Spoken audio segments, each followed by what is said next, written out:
ਸਰਬ ਕਲਾ ਸਮਰੱਥ ਡੋਲਣ ਤੇ ਰਾਖੋ ਪ੍ਰਭੂ ਨਾਨਕ ਦੇ ਕਰ ਹੱਥ। ਫਿਰਤ ਫਿਰਤ ਪ੍ਰਭ ਆਇਆ ਪਰਿਆ ਤੋ ਸ਼ਰਨ ਆਏ। ਨਾਨਕ ਕੀ ਪ੍ਰਭ ਬੇਨਤੀ ਆਪਣੀ ਭਗਤੀ ਲਾਏ। ਜੁਗ ਜੁਗ ਅਟਲ ਸ਼ਬਦ ਅਵਤਾਰ ਸਾਹਿਬ ਸ੍ਰੀ ਗੁਰੂ ਗ੍ਰੰਥ ਸਾਹਿਬ ਜੀ ਦੀ ਨਿੱਘੀ ਗੋਦ ਦਾ ਆਨੰਦ ਮਾਣ ਰਹੀ ਗੁਰੂ ਰੂਪ ਸਾਧ ਸੰਗਤ ਜੀਓ, ਆਓ ਆਪਸੀ ਸਾਂਝ ਪਾਈਏ, ਸਾਹਿਬਾਂ ਦੇ ਚਰਨਾਂ ਵਿੱਚ ਹਾਜ਼ਰੀ ਲਵਾਈਏ। ਵਾਹਿਗੁਰੂ ਜੀ ਕਾ ਖਾਲਸਾ, ਵਾਹਿਗੁਰੂ ਜੀ ਕੀ ਫਤਿਹ। ਮੇਰੇ ਵੀਰ ਨੇ ਡਿਊਟੀ ਲਗਾਈ ਕਿ ਕਥਾ ਅਤੇ ਵਿਚਾਰ ਸੰਗਤ ਨਾਲ ਸਾਂਝੇ ਕਰਨੇ ਹਨ। ਬੜਾ ਚਾਅ ਹੈ ਮਨ ਦੇ ਵਿੱਚ, ਪਰ ਥੋੜ੍ਹੀ ਜਿਹੀ ਇੱਕ ਪ੍ਰੋਬਲਮ ਵੀ ਆ ਰਹੀ ਹੈ ਕਿ ਜਿਹੜੀ ਸੰਗਤ ਨਾਲ ਵਿਚਾਰ ਕਰਨੇ ਨੇ ਉਹਨਾਂ ਦੇ ਵਿਚਾਲੇ ਇਹ ਦੋ ਪਿੱਲਰ ਬੜੇ ਵੱਡੇ ਵੱਡੇ ਨੇ। ਸੰਗਤ ਦੇ ਰੂਬਰੂ ਹੋ ਕਰਕੇ ਵਿਚਾਰ ਤਾਂ ਹੀ ਹੋ ਸਕਦੀ ਹੈ, ਕਥਾ ਜ਼ਰੂਰ ਆਪਾਂ ਇੱਕ ਟੇਕ ਲੈ ਕਰਕੇ ਲਗਾਤਾਰ ਕਰਦੇ ਰਹਿ ਸਕਦੇ ਹਾਂ। ਅੱਜ ਦਾ ਵਿਸ਼ਾ ਮੈਨੂੰ ਜਿਵੇਂ ਇਹਨਾਂ ਨੇ ਇਸ਼ਤਿਹਾਰ ਭੇਜੇ ਕਿ ਸੁਸਾਇਟੀ ਆਪ ਜਪੋ ਅਵਰ ਹੈ ਨਾਮ ਜਪਾਵੋ, ਸਾਹਿਬਾਂ ਦੇ ਇਸ ਆਦੇਸ਼ ਨੂੰ ਮੁੱਖ ਰੱਖਦੀ ਹੋਈ ਘਰ ਘਰ ਜਾ ਕਰਕੇ ਸਾਹਿਬਾਂ ਦੀ ਬਾਣੀ ਦਾ ਸੰਦੇਸ਼, ਸਾਹਿਬਾਂ ਦੀ ਬਾਣੀ ਦੀ ਸਿੱਖਿਆ ਸੰਗਤ ਨਾਲ ਸਾਂਝੀ ਕਰਦੀ ਹੈ। ਇਹਦੇ ਨਾਲ ਹੀ ਇੱਕ ਵਿਸ਼ਾ ਹੋਰ ਵੀ ਅੱਜ ਦਾ, ਜੋ ਖਾਸ ਕਰਕੇ ਮੇਰੀਆਂ ਭੈਣਾਂ, ਮੇਰੀਆਂ ਮਾਤਾਵਾਂ, ਮੇਰੀ ਬੱਚੀਆਂ ਬੈਠੀਆਂ ਨੇ, ਇਹਨਾਂ ਦੇ ਪ੍ਰਤੀ ਅੱਜ ਜੋ ਦਿਨ ਹੈ ਉਹ ਇੱਕ ਖਾਸ ਦਿਨ ਹੈ ਕਿ ਮੈਂ ਜਾਣ ਸਕਦਾ ਅੱਜ ਦਾ ਉਹ ਦਿਨ ਕੀ ਹੈ। ਅੰਤਰਰਾਸ਼ਟਰੀ ਹੈ ਮਹਿਲਾ ਦਿਵਸ ਵੀ ਅੱਜ, ਤੇ ਗਿਣਤੀ ਵੀ ਤੁਹਾਡੀ ਹੀ ਜ਼ਿਆਦਾ ਹੈ। ਇਸ ਕਰਕੇ ਇੱਧਰ ਵੀ ਧਿਆਨ ਰੱਖ ਕਰਕੇ ਆਪਾਂ ਵਿਚਾਰ ਕਰਾਂਗੇ। ਆਓ ਸ੍ਰੀ ਸੁਖਮਨੀ ਸਾਹਿਬ ਸੇਵਾ ਸੁਸਾਇਟੀ ਦਾ ਇਹ ਸਮਾਗਮ ਹੈ, ਇਸੇ ਤੋਂ ਹੀ ਆਪਾਂ ਵਿਚਾਰ ਸ਼ੁਰੂ ਕਰੀਏ। ਗਿਆਨ ਅੰਜਨ ਗੁਰਦੀਆ ਅਗਿਆਨ ਅੰਧੇਰ ਬਿਨਾਸ਼, ਹਰ ਕਿਰਪਾ ਤੇ ਸੰਤ ਭੇਟਿਆ ਨਾਨਕ ਮਨ ਪਰਗਾਸ। ਗਿਆਨ ਦੀ ਗੱਲ, ਐਜੂਕੇਸ਼ਨ ਦੀ ਗੱਲ ਜੇ ਕਰਨੀ ਹੋਵੇ ਤਾਂ ਇਹਨੂੰ ਤਿੰਨ ਹਿੱਸਿਆਂ ਵਿੱਚ ਵੰਡਿਆ ਜਾਂਦਾ। ਪਹਿਲਾ ਇਹ ਕ੍ਰੀਏਸ਼ਨ ਆਫ ਐਜੂਕੇਸ਼ਨ, ਵਿੱਦਿਆ ਦੀ ਉਤਪਤੀ, ਅਸੀਂ ਕੀ ਪੜ੍ਹਨਾ ਤੇ ਕੀ ਪੜ੍ਹਾਉਣਾ ਹੈ।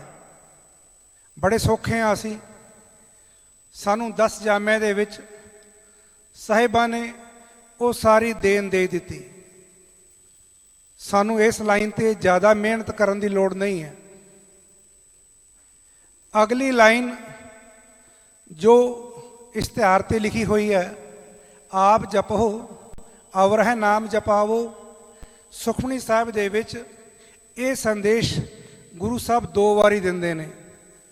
ਜੋ ਸਾਹਮਣੇ ਲਿਖਿਆ ਹੋਇਆ ਇਹ ਹੈ 20ਵੀਂ ਅਸ਼ਟਪਦੀ ਵਿੱਚ। 19ਵੀਂ ਅਸ਼ਟਪਦੀ ਵਿੱਚ ਵੀ ਸਾਹਿਬਾਂ ਨੇ ਇਹੀ ਸੰਦੇਸ਼ ਦਿੱਤਾ, ਪਰ ਉੱਥੇ ਆਵਰਾ ਯੂਜ਼ ਕੀਤਾ। ਸੰਦੇਸ਼ ਇੱਕੋ ਹੀ ਹੈ ਕਿ ਸਿੱਖੋ, ਇਹ ਜੋ ਗਿਆਨ ਹੈ ਇਹ ਤੁਸੀਂ ਆਪਣੇ ਕੋਲ ਸੰਭਾਲ ਕਰਕੇ ਨਹੀਂ ਬੈਠ ਜਾਣਾ।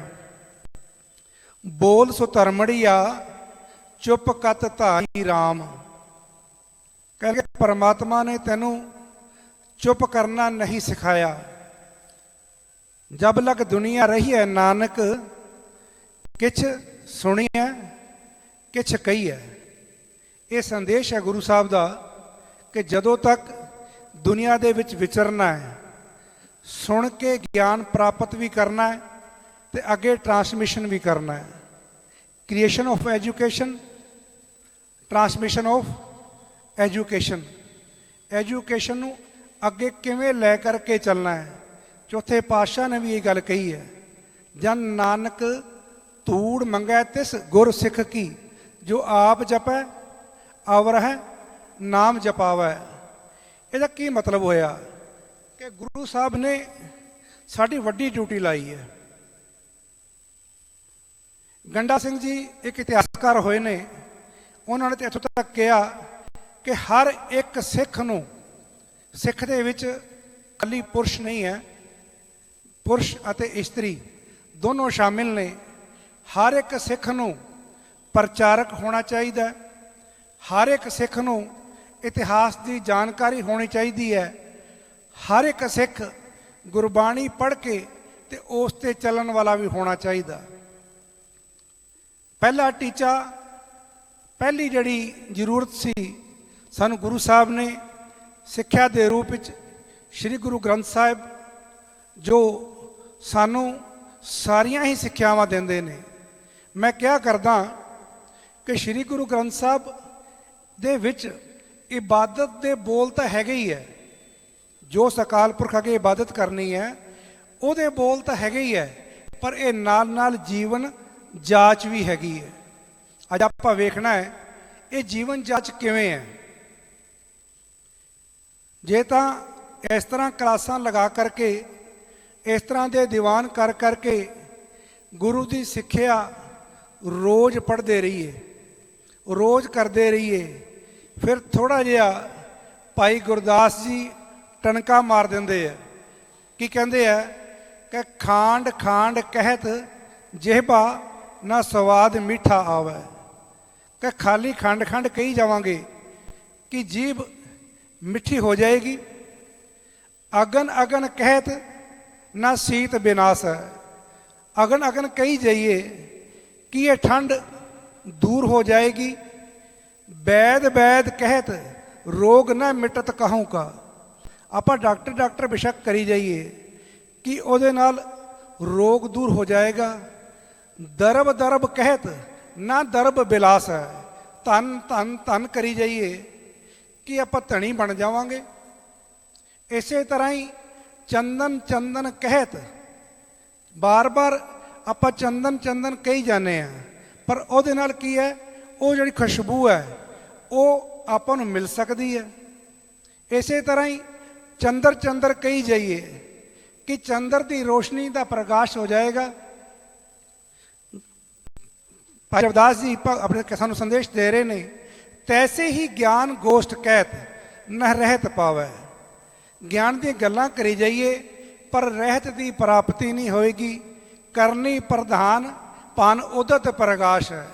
ਭਾਵ ਇਹ ਜੋ ਸਿੱਖਿਆਵਾਂ ਨੇ ਆਪਣੇ ਜੀਵਨ ਦੇ ਵਿੱਚ ਲੈ ਕਰਕੇ ਆਣੀਆਂ ਵੀ ਸਾਨੂੰ ਜ਼ਰੂਰੀ ਹੈ। ਕਬੀਰ ਸਾਹਿਬ ਕੀ ਕਹਿੰਦੇ ਹੈ, ਮਨ ਜਾਣਤ ਸਭ ਬਾਤ ਜਾਣਤ ਹੀ ਔਗਨ ਕਰੇ, ਕਾਹੇ ਕੀ ਕੁਸ਼ਲਾਤ ਹਾਥ ਦੀਪ ਕੁएं ਪਰੇ। ਕਹਿੰਦੇ ਕਿ ਸਾਰਾ ਕੁਝ ਜਾਣਦਾ ਹੈ, ਸਾਰਾ ਕੁਝ ਤੈਨੂੰ ਪਤਾ ਹੈ, ਪਰ ਫਿਰ ਤੂੰ ਮੰਨਦਾ ਕਿਉਂ ਨਹੀਂ, ਤੂੰ ਆਖੇ ਕਿਉਂ ਨਹੀਂ ਲੱਗਦਾ। ਇਹਦਾ ਮਤਲਬ ਕੀ ਹੈ ਕਿ ਜਾਣ ਬੂਝ ਕਰਕੇ ਤੂੰ ਖੂਹ ਦੇ ਵਿੱਚ ਡਿੱਗਣ ਜਾ ਰਿਹਾ। ਜਨ ਨਾਨਕ ਬੋਲੇ ਬ੍ਰਹਮ ਵਿਚਾਰ, ਜੋ ਸੁਣੈ ਕਮਾਵੈ ਸੋ ਉਤਰੈ ਪਾਰ। ਜੇ ਜ਼ਿੰਦਗੀ ਵਿੱਚ ਸਫਲ ਹੋਣਾ ਹੈ ਤਾਂ ਜ਼ਰੂਰੀ ਹੈ ਕਿ ਇਹ ਜੋ ਵਿਚਾਰ ਨੇ ਇਹਦੇ 'ਚ ਕੋਈ ਸ਼ੱਕ ਨਹੀਂ ਕਿ ਇਹ ਬ੍ਰਹਮ ਵਿਚਾਰ ਨੇ, ਪਰ ਇਹ ਵੀ ਨਹੀਂ ਕਿ ਇਹ ਜੀਵਨ ਦੇ ਵਿੱਚ ਕਮਾਉਣ ਲਾਇਕ ਨਹੀਂ। ਇਹਨਾਂ ਦੀ ਕਮਾਈ ਜੀਵਨ ਦੇ ਵਿੱਚ ਕਰਨੀ ਹੈ। ਸਾਹਿਬਾਂ ਨੇ ਇਸੇ ਕਰਕੇ ਦ੍ਰਿੜ ਕੀਤਾ ਨਾ, ਸੱਚੋ ਉਰੈ ਸਭ ਕੋ ਉੱਪਰ ਸੱਚ ਆਚਾਰ। ਇਹ ਗੱਲ ਠੀਕ ਹੈ, ਹਰ ਚੀਜ਼ ਸੱਚ ਤੋਂ ਨੀਵੀਂ ਹੈ, ਪਰ ਸੱਚ ਤੋਂ ਉੱਚਾ ਵੀ ਕੁਛ ਹੈਗਾ ਹੈ। ਉਹ ਕੀ ਹੈ, ਸੱਚਾ ਆਚਰਣ। ਔਰ ਕਲਗੀਧਰ ਪਿਤਾ ਨੇ ਜਦੋਂ ਇਹ ਸਾਰੀਆਂ ਗੱਲਾਂ ਨੂੰ ਇਕੱਠਿਆਂ ਕੀਤਾ ਤਾਂ ਸਾਨੂੰ ਇੱਕ ਜੀਵਨ ਜੀਣ ਲਈ ਪ੍ਰੇਰਨਾ ਦਿੱਤੀ। ਕੀ ਕਹਿਣ ਲੱਗੇ, ਧਨ ਜੀਓ ਤਹਿ ਕੋ ਜਗ ਮੈਂ, ਮੁਖ ਤੇ ਹਰ ਚਿਤ ਮੈਂ ਜੁਧ ਵਿਚਾਰੈ, ਦੇਹ ਅਨਿਤ ਨਾ ਨਿਤਰੈ ਭਵ ਸਾਗਰ ਦੇਹ ਅਨਿਤ ਨਾ ਨਿਤਰੈ ਜਸ ਭਾਵ ਸਾਗਰ ਆਪ ਤਰਾਰੈ। ਕਿ ਜਸ ਦੇ ਪਰਮਾਤਮਾ ਦੇ ਗੁਣ ਗਾ ਗਾ ਕੇ ਇਸ ਭਵ ਸਾਗਰ ਨੂੰ ਤਰਿਆ ਜਾਏਗਾ। ਜਸ ਨਾਵ ਚੜ੍ਹੈ ਭਵ ਸਾਗਰ ਤਾਰੈ। ਪਰਮਾਤਮਾ ਦੇ ਜਸ ਕਹਿ ਕਹਿ ਕੇ ਇਹ ਭਵ ਸਾਗਰ ਤਪਣਾ ਹੈ। ਧੀਰਜ ਧਾਮ ਬਣਾਏ ਇਹ ਤਨ, ਬੁੱਧ ਸਿਉ ਦੀਪਕ ਜਿਉ ਉਜਿਆਰੈ। ਸਿੱਖ ਦਾ ਕਰਮ ਹੈ ਕਿ ਇਹ ਜਿਹੜੀ ਬੁੱਧੀ ਹੈ ਇਸ ਨੂੰ ਦੀਪਕ ਵਾਂਗ ਪ੍ਰਕਾਸ਼ਮਾਨ ਕਰਨਾ ਹੈ, ਦੀਪਕ ਵਾਂਗ ਰੋਸ਼ਨੀ ਕਰਨੀ ਹੈ। ਫਿਰ ਗਿਆਨੇ ਕੀ ਵੱਢਣੀ ਮਨੋ ਹਾਥ ਲੈ, ਕਾਤਰ ਤੱਕ ਕੁਤਵਾਰ ਬੁਹਾਰੈ। ਗਿਆਨ ਦੀ ਬੋਕਰ ਉਹ ਆਪਣੇ ਹੱਥ ਵਿੱਚ ਲੈ ਕਰਕੇ ਇਹ ਜਿਹੜੀ ਅਗਿਆਨਤਾ ਹੈ ਨਾ ਇਹ ਸਾਰੀ ਬਾਹਰ ਨੂੰ ਕੱਢ ਦੇਣੀ ਹੈ। ਇਹ ਸਾਹਿਬਾਂ ਨੇ 10ਵੇਂ ਪਾਤਸ਼ਾਹ ਨੇ ਸਾਨੂੰ ਇੱਕ ਜੀਵਨ ਦਿੱਤਾ ਔਰ ਜੋਸ਼ ਭਰੇ ਢੰਗ ਨਾਲ। ਪਹਿਲੀ ਲਾਈਨ ਪੜ੍ਹਦੇ ਆ ਨਾ, ਧਨ ਜੀਓ ਤਹਿ ਕੋ ਜਗ ਮੈਂ, ਮੁਖ ਤੇ ਹਰ ਚਿਤ ਮੈਂ ਜੁਧ ਵਿਚਾਰੈ। ਐਂ ਲੱਗਦਾ ਕਿਤੇ ਬਾਹਰ ਜਾ ਕੇ ਲੜਨ ਦੀਆਂ ਗੱਲਾਂ ਹੈ। ਆਪਣੇ ਅੰਦਰ ਜਿਹੜੀ ਅਗਿਆਨਤਾ ਹੈ ਮੇਰਾ ਗੁਰੂ ਉਹਨੂੰ ਦੂਰ ਕਰਦਾ ਹੈ। ਅਗਿਆਨਤਾ ਦੇ ਕਾਰਨ ਜਿਹੜੇ ਕਰਮ ਕਾਂਡ ਸਾਡੇ ਉੱਪਰ ਛਾ ਗਏ ਨੇ ਉਹਨਾਂ ਨੂੰ ਦੂਰ ਕਰਨ ਦੀ ਗੱਲ ਕਰ ਰਹੇ ਨੇ। ਅੱਜ ਆਪਾਂ ਸਾਰੇ ਪਹਿਲੇ ਪਾਤਸ਼ਾਹ ਸਾਹਿਬ ਸ੍ਰੀ ਗੁਰੂ ਨਾਨਕ ਦੇਵ ਜੀ ਦਾ 550 ਸਾਲਾ ਪ੍ਰਕਾਸ਼ ਪਰਵ ਵੀ ਮਨਾ ਰਹੇ ਹਾਂ। ਆਓ ਵੇਖੀਏ ਕਿ ਆਪਾਂ ਕਿੰਨੀ ਕੁ ਕਾਤਰਤਾ ਕੁਤਵਾਰ ਬੁਹਾਰੀ ਹੈ, ਭਾਵ ਕਿੰਨਾ ਕੁ ਆਪਣੇ ਆਪ ਨੂੰ ਆਪਾਂ ਉੱਚਾ ਚੁੱਕਿਆ। ਇੱਕ ਟੌਪਿਕ ਤੇ ਗੱਲ ਕਰ ਪਾਵਾਂਗੇ। ਅੱਜ 8 ਮਾਰਚ ਹੈ। 8 ਮਾਰਚ ਦੇ ਬਾਰੇ ਬਹੁਤੇ ਲੋਕ ਜਾਣਦੇ ਹੋਣਗੇ ਕਿ ਇਹ ਮਹਿਲਾ ਦਿਵਸ ਹੈ ਔਰ ਅੰਤਰਰਾਸ਼ਟਰੀ ਮਹਿਲਾ ਦਿਵਸ ਹੈ। ਇਹਦੇ ਵਿੱਚ ਵੇਖਣ ਵਿੱਚ ਕੀ ਮਿਲ ਰਿਹਾ ਸਾਨੂੰ, ਜਗ੍ਹਾ ਜਗ੍ਹਾ ਮੇਲੇ, ਜਗ੍ਹਾ ਜਗ੍ਹਾ ਨਾਚ ਗਾਨ। ਇਸ ਤੋਂ ਇਲਾਵਾ ਸਾਨੂੰ ਇਹ ਨਹੀਂ ਮਿਲ ਰਿਹਾ ਕਿ ਮਹਿਲਾ ਦਿਵਸ ਦੀ ਉਤਪਤੀ ਕਿਵੇਂ ਹੋਈ। 8 ਮਾਰਚ 1857 'ਚ ਨਿਊਯਾਰਕ ਵਿੱਚ ਇੱਕ ਕੱਪੜਾ ਮਿਲ ਦੇ ਵਿੱਚ ਲੇਡੀਜ਼ ਇਹ ਔਰਤਾਂ ਕੰਮ ਕਰਦੀਆਂ ਸਨ ਜਿਨ੍ਹਾਂ ਨੂੰ ਆਦਮੀ ਨਾਲੋਂ ਜ਼ਿਆਦਾ ਦੇਰ ਕੰਮ ਕਰਨਾ ਪੈਂਦਾ ਸੀ ਔਰ ਆਦਮੀ ਨਾਲੋਂ ਘੱਟ ਤਨਖਾਹ ਮਿਲਦੀ ਸੀ। ਡਾਂਟ ਡਪਟ ਆਦਮੀ ਨਾਲੋਂ ਜ਼ਿਆਦਾ ਉਹਨਾਂ ਦੀ ਹੁੰਦੀ ਸੀ। ਉਹਨਾਂ ਨੇ ਆਵਾਜ਼ ਚੁੱਕੀ, ਆਵਾਜ਼ ਚੁੱਕ ਕਰਕੇ ਸੰਦੇਸ਼ ਦਿੱਤਾ ਕਿ ਸਾਡੇ ਕੰਮ ਦੇਖ ਲਓ, ਸਾਡੀ ਯੋਗਤਾ ਦੇਖ ਲਓ ਅਤੇ ਸਾਡੀ ਜਿਹੜੀ ਹੈ ਪਗਾਰ ਵੀ ਹੈ ਉਹ ਵੀ ਇਸੇ ਦੇ ਬਰਾਬਰ ਦਿਓ। ਪੁਲਿਸ ਦਾ ਜ਼ੋਰ ਚੱਲਿਆ, ਡੰਡਾ ਚੱਲਿਆ, ਆਵਾਜ਼ ਦਬਤੀ ਗਈ। 2 ਸਾਲ ਬਾਅਦ ਫਿਰ ਇਸੇ ਤਰ੍ਹਾਂ ਦਾ ਐਜੀਟੇਸ਼ਨ ਹੋਇਆ, ਕਾਫੀ ਕਾਮਯਾਬ ਰਿਹਾ। ਕਰੀਬ 15,000 ਔਰਤਾਂ ਨੇ ਪ੍ਰਦਰਸ਼ਨ ਕੀਤਾ। ਇਹ ਮੈਂ ਕਿਉਂ ਦੱਸ ਰਿਹਾ? ਹੱਕ ਲਈ ਖੜਾ ਹੋਣਾ ਪਏਗਾ। ਇੱਕ ਆਸਟ੍ਰੇਲੀਆ ਤੋਂ ਲੇਡੀ ਆਈ ਇਹਨਾਂ ਦਿਨਾਂ ਵਿੱਚ, ਮਾਰਗਰੇਟ ਨਾਮ ਦੀ। ਉਹਨੇ ਔਰਤਾਂ ਨੂੰ ਸੰਬੋਧਨ ਕਰਦੇ ਹੋਏ ਇੱਕ ਗੱਲ ਕਹੀ, ਕਹਿਣ ਲੱਗੇ ਇਸ ਸਮਾਜ ਤੋਂ ਕੀ ਮੰਗਣਾ ਹੈ?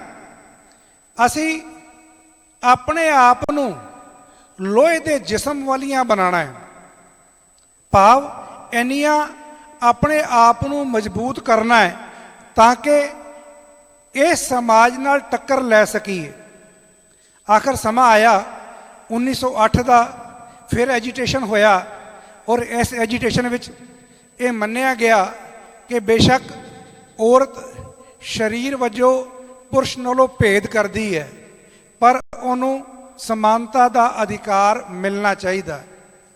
ਔਰ 8 ਮਾਰਚ 1971 ਨੂੰ UN ਨੇ ਇਸ ਦਿਵਸ ਨੂੰ ਮਹਿਲਾ ਦਿਵਸ ਕਰਾਰ ਦੇ ਦਿੱਤਾ। ਥੋੜਾ ਧਿਆਨ ਦਿਆ ਜੇ ਭੈਣ ਜੀ ਕਿ 1970 ਤੋਂ ਲੈ ਕਰਕੇ ਅੱਜ ਕਿੰਨਾ ਸਮਾਂ ਹੋ ਗਿਆ? ਅੱਜ ਸਮਾਂ ਕਿੰਨਾ ਹੋ ਗਿਆ? 50 ਸਾਲ ਹੋ ਗਏ। ਔਰ 5 ਮਾਰਚ ਦੀ ਅਖਬਾਰ ਚੱਕ ਕੇ ਵੇਖੋ, ਦੈਨਿਕ ਭਾਸਕਰ, ਬ੍ਰਿਟੇਨ ਦੇ ਵਿੱਚ ਜਿਹੜੀਆਂ ਔਰਤਾਂ ਘਰੇਲੂ ਹਿੰਸਾ ਨਾਲ ਪੀੜਤ ਹੈ ਉਹਨਾਂ ਵਾਸਤੇ ਟ੍ਰੇਨ ਦੇ ਵਿੱਚ ਯਾਤਰਾ ਫ੍ਰੀ ਕੀਤੀ ਗਈ ਹੈ। ਔਰ ਇਹਦੇ ਨਾਲ ਹੀ UN ਨੇ ਰਿਪੋਰਟ ਦਿੱਤੀ ਹੈ ਹਜੇ ਵੀ ਵਿਸ਼ਵ ਦੇ ਵਿੱਚ 30% ਔਰਤਾਂ ਐਸੀਆਂ ਨੇ ਜੋ ਘਰੇਲੂ ਹਿੰਸਾ ਦਾ ਸ਼ਿਕਾਰ ਹੋ ਰਹੀਆਂ। ਔਰ ਜਦੋਂ ਗੁਰੂ ਨਾਨਕ ਸਾਹਿਬ ਨੇ ਪ੍ਰਕਾਸ਼ ਲਿਆ ਨਾ, ਉਸ ਵੇਲੇ ਦੇ ਹਾਲ ਕੀ ਸੀ?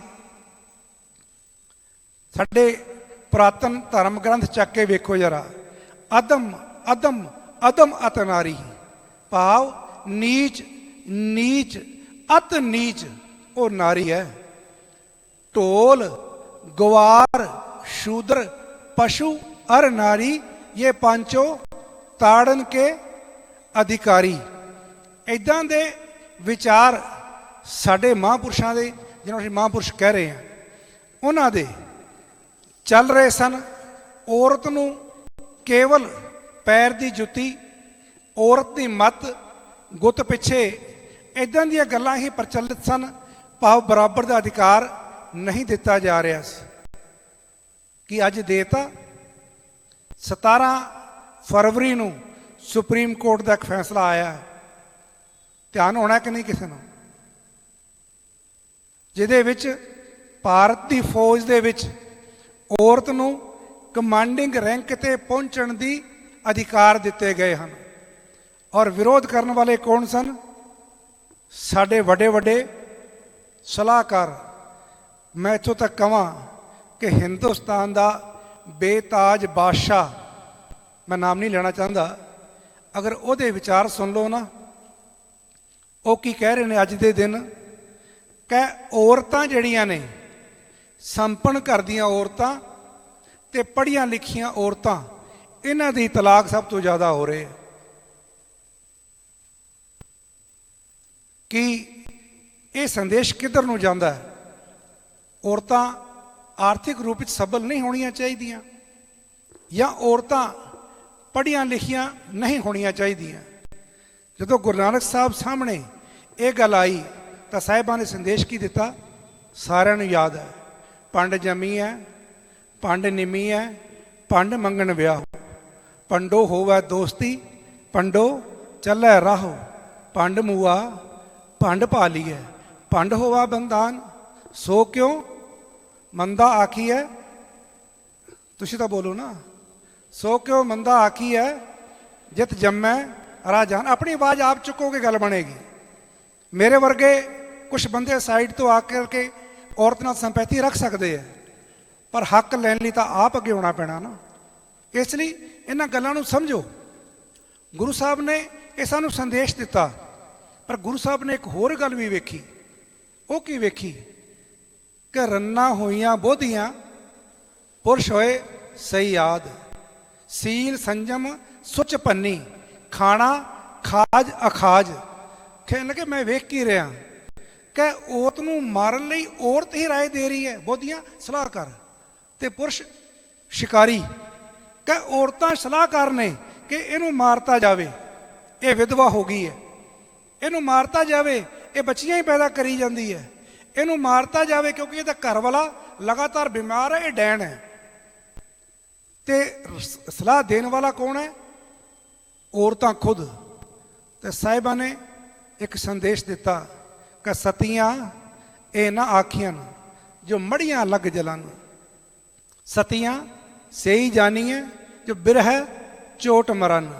कहने लगे एवें ना विधवा होने तो बाद औरतों औरत नूं साड़ दिंदियां जे, ये काम ना करो। वो सतियां नहीं कही जा सकदियां, वो उस दर ते प्रवान नहीं हैगियां जिन्हां नूं तुसीं सती कह रहे हो। और तुसीं अपना आचरण उच्चा चक्को। फिर गुरु साहब ने जो आचरण की गल दसन ते आए तो खाली औरत नूं नहीं कहा, दोनों नूं बिठा करके सामने कहा कि जाए पुछो सुहागणी तुसी राविया कित गुणी। कि पहले पुछो जा करके उन्हां सुहागणियां नूं। सुहागणियां केवल औरत वास्ते वर्ड नहीं है, जिहड़ा स्त्री और पुरुष आपस विच शादीशुदा ने वो सुहागन ने। तो साहिबा ने कहा जाए पुछो सुहागणी तुसी राविया किन्नी गुणी, ਮੇਰੇ ਸਾਹਿਬ ਉੱਤਰ ਕੀ ਦਿੰਦੇ ਹੈ? ਸਹਿਜ ਸੰਤੋਖ ਸ਼ਿੰਗਾਰਿਆ ਮਿੱਠਾ ਬੋਲਣੀ, ਫਿਰ ਰਸਾਲੂ ਤਾਂ ਮਿਲੇ ਜਾਂ ਗੁਰ ਕਾ ਸ਼ਬਦ ਸੁਣੀ। ਉਹ ਪਰਮਾਤਮਾ ਆਪਸ ਵਿੱਚ ਇੱਕ ਦੂਜੇ ਦੀ ਰੂਹ ਕਿਵੇਂ ਮਿਲੇਗੀ? ਜੇ ਗੁਰੂ ਦੀ ਸਿੱਖਿਆ ਪ੍ਰਾਪਤ ਕਰੇਗਾ। ਫਰੀਜੀ ਨੂੰ ਵੀ ਇੱਕ ਪੁੱਛਿਆ ਸੀ ਨਾ ਕਿ ਕਵਣ ਸੋ ਅੱਖਰ ਕਵਣ ਗੁਣ ਕਵਣ ਸੋ ਮਨੀਆ ਮੰਤ ਕਵਣ ਸੋ ਵੇਸ਼ੋ ਹੋਂ ਕਰੂੰ ਜਿਤ ਵਸ ਆਵੀ ਕੰਤ। ਤੇ ਫਰੀਜੀ ਕੀ ਕਹਿ ਰਹੇ ਨੇ? ਨਿਮਨ ਸੋ ਅੱਖਰ ਖਵਨ ਗੁਣ ਜੇਬਾ ਮੰਨੀਐ ਮੰਤ ਇਹ ਤ੍ਰੈ ਭੈਣੇ ਵੇਸ ਕਰ ਤਾਂ ਵਸ ਆਵੀ ਕੰਤ। ਭਾਵ ਨਿਮਰਤਾ ਲਿਆ, ਮਿੱਠਾਪਨ ਲਿਆ ਆਪਣੇ ਆਪ ਦੇ ਵਿੱਚ, ਔਰ ਖਵਨ ਗੁਣ ਆਪਣੇ ਆਪ ਦੇ ਵਿੱਚ ਉਹ ਗੁਣ ਪੈਦਾ ਕਰ ਜਿਹਦੇ ਨਾਲ ਆਪਸੀ ਪ੍ਰੇਮ ਵਧੇ। ਔਰ ਜੀਭਾ ਮੰਨੀਐ ਮੰਤ, ਮੰਤਰ ਕੀ ਹੈ? ਤੇਰੀ ਜੀਭ ਹੈ, ਹੋਰ ਕੋਈ ਮੰਤਰ ਨਹੀਂਗਾ ਪਤੀ ਨੂੰ ਵਸ ਕਰਨ ਦਾ, ਹੋਰ ਕੋਈ ਮੰਤਰ ਨਹੀਂਗਾ ਪਤਨੀ ਨੂੰ ਵਸ ਕਰਨ ਦਾ। ਇਹ ਤੇਰੀ ਜਿਹੜੀ ਜੀਭ ਹੈ ਨਾ, ਇਹ ਹੀ ਵਸ ਕਰ ਸਕਦੀ ਹੈ, ਹੋਰ ਕੋਈ ਇਸ ਤਰ੍ਹਾਂ ਵਸ ਨਹੀਂ ਕਰ ਸਕਦਾ। ਪਰ ਕੀ ਇਹ ਸਾਰੀ ਸਿੱਖਿਆ ਇੱਕ ਪਾਸੇ ਦੇਈ ਜਾਈਏ ਔਰ ਇਸ ਪਾਸੇ ਜੇ ਔਰਤ ਦਾ ਸਨਮਾਨ ਕਰਨ ਦੀ ਗੱਲ ਨਾ ਕਰੀਏ? ਸਾਹਿਬਾਂ ਨੇ ਕਿਹਾ ਸੋ ਕਿਉ ਮੰਦਾ ਆਖੀ ਹੈ ਜਿਤ ਜੰਮੇ ਰਾਜਾਨ। ਤੇ ਸਾਹਿਬਾਂ ਨੇ ਸਾਡਾ ਆਚਰਣ ਵੀ ਉੱਚਾ ਚੱਕਿਆ। ਪਰ ਤੇਰਿਆ ਰੂਪ ਨਾ ਪੇਖੈ ਨੇਤਰ ਸਾਧ ਕੀ ਟੈਲ ਸੰਤ ਸੰਗ ਹੇਤ। ਅਗਲੀ ਲਾਈਨ ਤੁਸੀਂ ਪੜ੍ਹਦੇ ਹੋ। ਕਰਨ ਨਾ ਸੁਣੈ ਕਾਹੂ ਕੀ ਨਿੰਦਾ ਸਭ ਤੇ ਜਾਣੈ ਆਪਸ ਕੋ ਮੰਦਾ। ਸਾਹਿਬਾਂ ਨੇ ਕੀ ਕਿਹਾ ਕਿ ਪਰ ਤੇਰਿਆ, ਵੇਖੀ ਪੁਰਸ਼ ਤੂੰ ਪਰਾਈ ਔਰਤ ਵੱਲ ਨਾ ਵੇਖੀ। ਪਰ ਧਨ ਪਰ ਦਾਰਾ ਪਰ ਨਿੰਦਾ ਇਨ ਸਿਓ ਪ੍ਰੀਤ ਨਿਵਾਰ। ਕਹਿਣ ਲੱਗੇ ਇਹਨਾਂ ਤੋਂ ਤੂੰ ਜਿਹੜੀ ਪ੍ਰੀਤ ਹੈ ਇਹ ਛੱਡ ਦੇ, ਤਾਂ ਤੈਨੂੰ ਉਹ ਪਰਮਾਤਮਾ ਪ੍ਰਾਪਤ ਹੋਏਗਾ, ਉਹ ਸਟੇਜ ਪ੍ਰਾਪਤ ਹੋਏਗੀ। ਤਾਂ ਕਿਧਰੇ ਨਾ ਕਿਧਰੇ ਇਸਤਰੀ ਦਾ ਸਨਮਾਨ ਇਹ ਪੁਰਸ਼ ਵਰਗ ਵੀ ਕਰਨਾ ਸਿੱਖੇਗਾ। ਭਗਤ ਨਾਮਦੇਵ ਜੀ ਇਹ ਗੱਲ ਕਹਿੰਦੇ ਆ, ਪਰ ਧਨ ਪਰ ਦਾਰਾ ਪਰ ਹਰੀ ਜਿਹਨੇ ਤਿਆਗ ਤੇ ਤਾਂ ਕਿ ਨਿਕਟ ਬਸੈ ਨਰ ਹਰੀ। ਪਰਮਾਤਮਾ ਵੀ ਉਹਦੇ ਕੋਲ ਵਸਦਾ ਹੈ ਜਿਹਨੇ ਪਰਾਇਆ ਧਨ ਤੱਕਣਾ ਬੰਦ ਕਰਤਾ, ਪਰਾਈ ਔਰਤ ਵੱਲ ਤੱਕਣਾ ਬੰਦ ਕਰਤਾ। ਪਰਮਾਤਮਾ ਵੀ ਉਹਦੇ ਕੋਲ ਵਸਦਾ, ਕਿਸੇ ਹੋਰ ਕੋਲ ਨਹੀਂ ਵਸਦਾ। ਆਪਾਂ ਰੋਜ਼ ਪੜ੍ਹਦੇ ਨਾ ਆਸਾ ਦੀ ਵਾਰ 'ਚ, ਅੱਖੀ ਸੂਤਕ ਵੇਖ ਨਾ ਪਰ ਤੇਰਿਆ ਪਰ ਧਨ ਰੂਪ। ਕਹਿਣ ਲੱਗੇ ਸੂਤਕ ਕਿਹੜੇ ਸੂਤਕਾਂ 'ਚ ਪਿਆ, ਉਹ ਛੱਡ ਦੇ। ਇਹ ਜਿਹੜੇ ਸੂਤਕ ਨੇ ਇਹ ਅੱਖਾਂ ਜਦੋਂ ਪਰਾਇਆ ਧਨ ਵੇਖਦੀਆਂ, ਪਰਾਇਆ ਔਰਤ ਵੇਖਦੀਆਂ, ਇਹ ਉਹ ਸੂਤਕ ਹੈ। ਜੇ ਸੂਤਕ ਮੰਨਣਾ ਹੈ ਨਾ ਇੱਦਾਂ ਦਾ ਮਨ, ਨਹੀਂ ਤਾਂ ਸਭੋ ਸੂਤਕ ਭਰਮ ਹੈ। ਨਹੀਂ ਤਾਂ ਬਾਕੀ ਦੇ ਜਿਹੜੇ ਸੂਤਕ ਤੂੰ ਲਈ ਬੈਠਾ ਨਾ ਉਹ ਤਾਂ ਭਰਮ ਪਾ ਲਈ ਬੈਠਾ।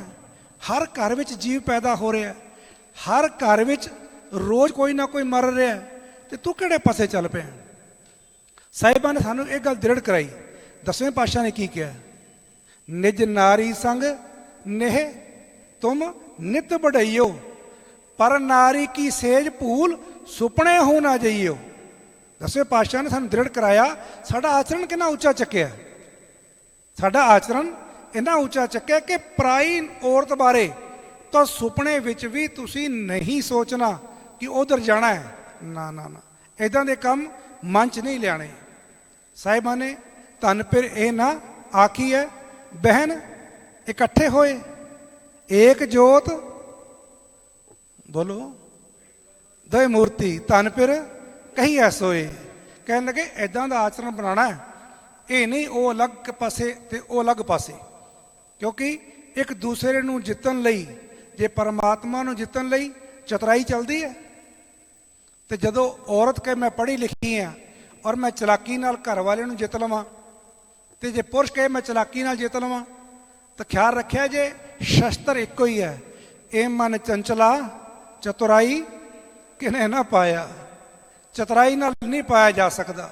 ਇਹ ਗੱਲ ਦਾ ਖਿਆਲ ਰੱਖਿਆ ਜੇ। ਆਪਸ ਵਿੱਚ ਕੀ ਹੈ? ਆਪ ਗਵਾਈ ਹੈ ਤਾਂ ਸੋ ਪਾਈ ਹੈ ਅਵਰ ਕੈਸੀ ਚਤੁਰਾਈ।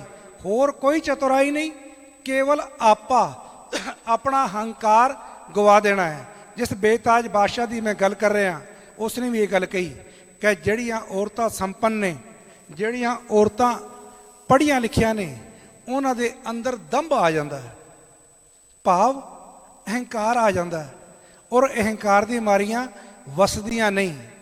ਪਰ ਜੇ ਮੇਰੇ ਗੁਰੂ ਨਾਨਕ ਦੀ ਗੱਲ ਉਹਨਾਂ ਨੇ ਸਿੱਖ ਲਈ ਤੇ ਫਿਰ ਨਾ ਉਹ ਦੰਭ ਰਹਿਣਾ ਹੈ, ਨਾ ਉਹ ਹੰਕਾਰ ਰਹਿਣਾ ਹੈ।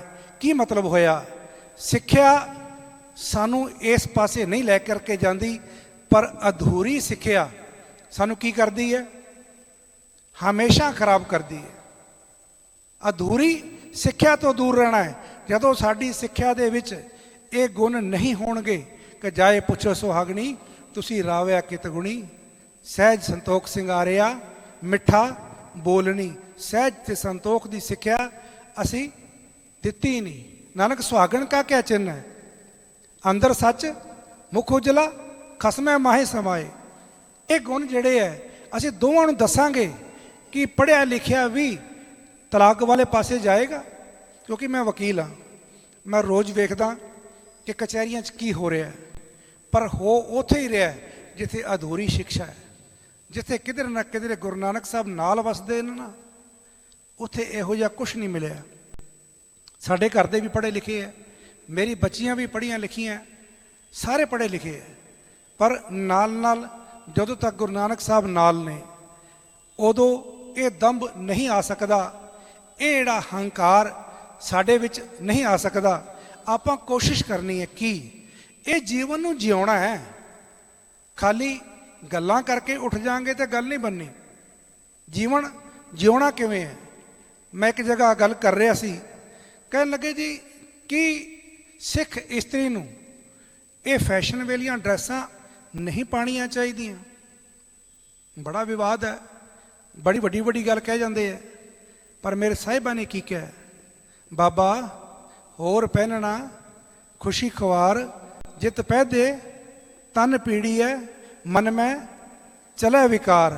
ਕਿ ਹੋਰ ਪਾਣਾ ਤੈਨੂੰ ਮਨਾ ਹੈ ਕਿ ਜੇ ਮੇਰੀ ਭੈਣ ਮੇਰੀ ਬੱਚੀ ਉੱਥੋਂ ਮੱਥਾ ਟੇਕਣ ਆਉਣ ਲੱਗਿਆ ਇਹ ਸੋਚ ਰਹੀ ਹੈ ਕਿ ਮੈਂ ਜਿਹੜੀ ਡਰੈਸ ਪਾਈ ਹੈ ਸਾਰੇ ਵੇਖ ਰਹੇ ਹੈ, ਕੀ ਹੋ ਰਿਹਾ?